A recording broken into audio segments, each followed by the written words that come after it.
तो जनाब आज मैं हाज़िर हूँ एक नई बॉलीवुड फ़िल्म आ रही है धुरंधर के नाम से, उसका मैं पाकिस्तानी रिव्यू पेश करने लगा हूँ।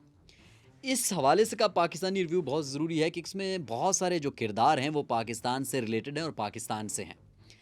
अब रिव्यू से पहले मैं वैसे ही पूछना चाह रहा हूँ बॉलीवुड के डायरेक्टर से, एक्टर से, प्रोड्यूसर से और इवन के जो लोग बॉलीवुड की फ़िल्में देखते हैं ख़ास तौर पे इंडिया में, कि आप लोगों का ऑब्सेशन क्या है पाकिस्तान के साथ?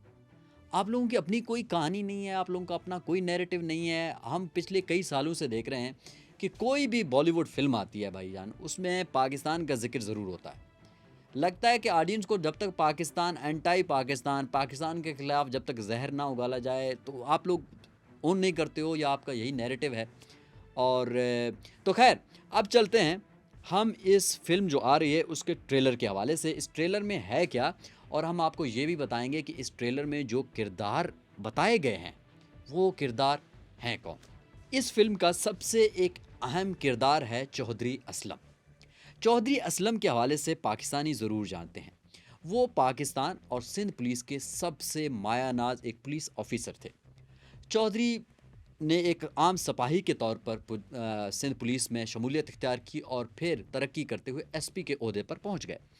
तो सबसे उनका अरूज का ज़माना है 1999 टू से लेकर 1996 तक, जिसमें उन्होंने गैंग वार के ख़िलाफ़ कराची में ऑपरेशन किया। उसके बाद वो इतने मशहूर हुए कि वार एंड टेरर के ऊपर भी उनने बहुत शानदार काम किया।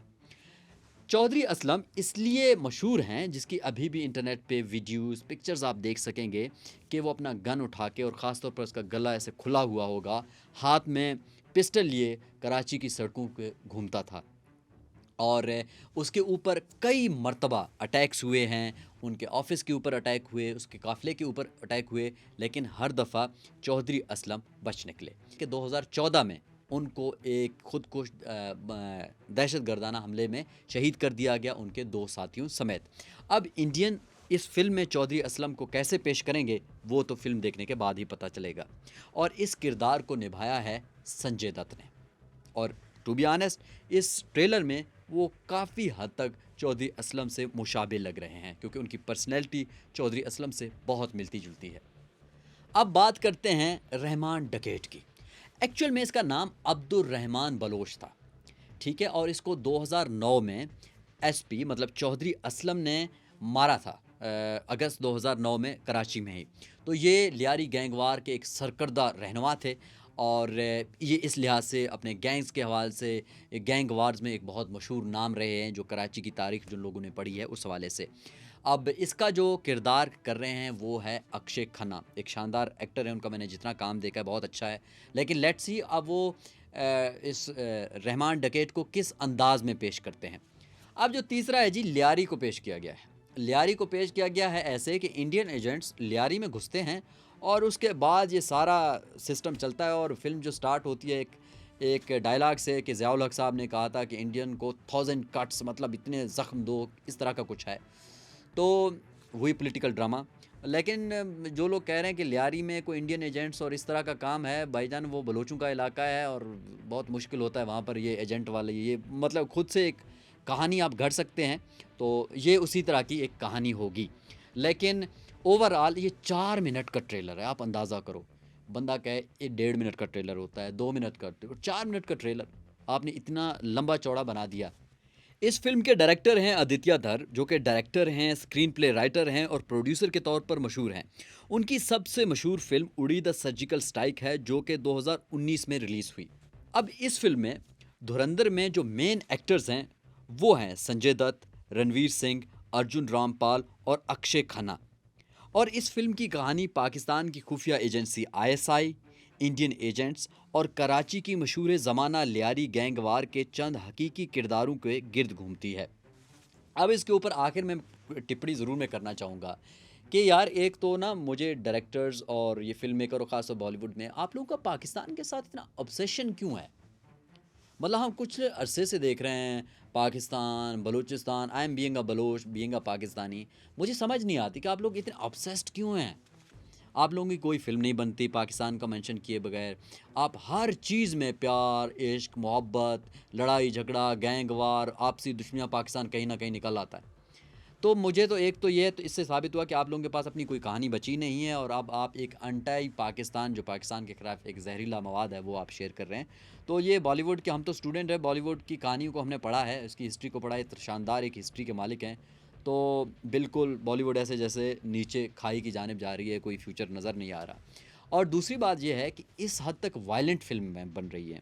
अब हमारे पाकिस्तान में तो चलो हम इंडियन फिल्में नहीं देखते, हमें अलाउ नहीं है, हमारे सिनेमाज़ में नहीं चलती। तो इंडिया में तो चलती हैं भाई, बच्चे भी देख रहे होंगे, जवान भी देख रहे, हम कुछ अरसे से देख रहे हैं कि इतनी वायलेंट फिल्में बन रही हैं कि गले काट रहे हैं, पता नहीं क्या क्या हो रहा है वहाँ पर। मतलब ये कैसे देख सकते हैं? मैं तो इवन के ट्रेलर के कुछ सीन नहीं देख पा रहा था। वहाँ पर तो बच्चे, नौजवान जी, आप मतलब मैसेज को ये दिखाएंगे, जब आप मैसेज को इस हद तक वायलेंट चीज़ें दिखाएंगे तो आप कोई अच्छी तरबियत कर नहीं रहे हैं। कहते हैं कि फ़िल्म तो तरबियत का किसी हद तक तो मुआशरे का नाम है, लेकिन लगता है कि बॉलीवुड बहुत नीचे तक गिर चुकी है, बहुत अभी मज़ीद उन्होंने नीचे जाना है। तो ये एक डाउनफॉल है बॉलीवुड का। अब इसके साथ इस ट्रेलर को देखने के बाद इस तो पाकिस्तानी जो फ़िल्म मेकर्स, उनके लिए भी एक टिप्पणी ये है कि भाईजान, कि हमारी कहानियाँ ये इंडियंस जो फ़िल्म प्रोड्यूसर एंड डायरेक्टर सुना रहे हैं, उसकी वजह क्या है? उसकी वजह है कि हमारी जो फ़िल्म इंडस्ट्री है वो ख़त्म हो चुकी है, और हमारे जो भी अभी भी जो कहानियाँ थोड़ी बहुत हमारे हम देख रहे हैं, जो ड्रामा इंडस्ट्री है जो भी है, वो सास, बहू, मोहब्बत, शादी, प्रेगनेंसी, इन चीज़ों से कब निकलेंगे हम? हम कोई एक्चुअल कहानियाँ क्यों नहीं दिखा सकते? अब मैं ये नहीं कह रहा हूँ कि रहमान डकैत हो या एसपी चौधरी हो या इवन के लाहौर की कुछ कहानियाँ हैं, बहुत सारी कहानियाँ हैं। जब हम नहीं दिखाएँगे तो दूसरा दिखाएगा, तो दूसरा तो अपना प्रोपेगेंडा उसमें ऐड करेगा ना। तो इसलिए किसी बुज़ुर्ग ने कहा था कि अपनी कहानियों को, अपनी तारीख़ को खुद बताया करो। अगर दूसरे बनाएँगे तो वो अपने तईं बताएँगे, अपने तरीके से बताएँगे। तो उसमें झूठ-मूठ भी होगा, उसमें प्रोपेगेंडा भी होगा। तो ये हो रहा है।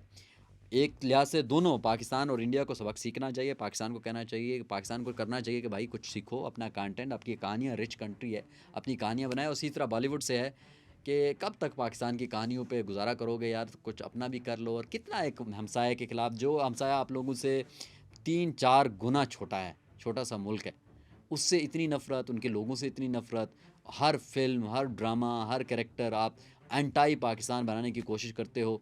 तो ठीक है, कुछ अरसे तक चलेंगे, लेकिन ये ओवरऑल बॉलीवुड जैसे इंडस्ट्री के लिए ये अच्छा शगुन नहीं है। तो बस ये था, मैंने कहा ये ड्रामे के ऊपर मैं तो ज़रूर रिव्यू दूंगा। तो ये रिव्यू था, तो अपना फीडबैक ज़रूर दीजिएगा। इंशाल्लाह हम अगली दफ़ा आएंगे एक और वीडियो के साथ। Take care.